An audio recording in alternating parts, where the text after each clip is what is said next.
ندخل للتصوف. نعم. ماذا يعنيك اليوم التصوف؟ وشنو التصوف؟ التصوف من نرجع إلى تأصيل مهم. التصوف، هو نعم. ظهر في القرن الثاني الهجري، ويقال أنه ظهر بالقرن الأول الهجري، يعني في زمن النبي والصحابة. نعم. الحسن البصري المتوفي 110 الهجرية قال يعني شاهدت صوفيا في الكعبة وأعطيته الدرهم وقال لدي ما يكفيني. إذن يعني ظهر في فترة مبكرة من العصر الإسلامي. التصوف منهج سلوك وتأمل وزهد وعبادة، يعني باختصار، لأن إذا نتكلم عن التصوف حلو. راح نتوسع ونتوغل، يراد له حلقة كاملة. بس مسمى الصوفية مهم. يعني ظهر كونهم يعني أكثر أن... التعاريف اللي تقول أنه يلبسون الصوف، آه.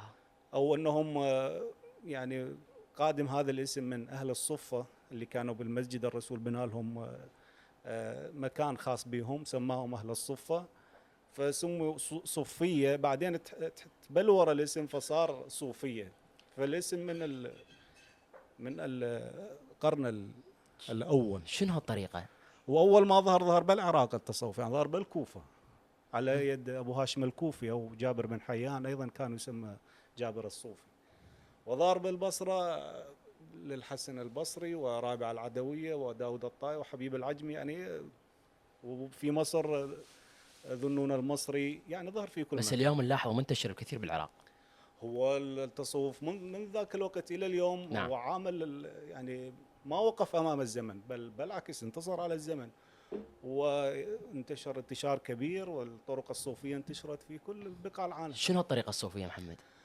الطريقة الصوفية كمسمى يعني هو كان موجود في العصور الأولى للتصوف، مم. أنه هو يعني سلوك وعبادات معينة، لكنه في زمن الشيخ عبد القادر الجيلاني أصبح الطريقة، يعني مصطلح الطريقة يدل على تعاليم وقواعد سلوكية.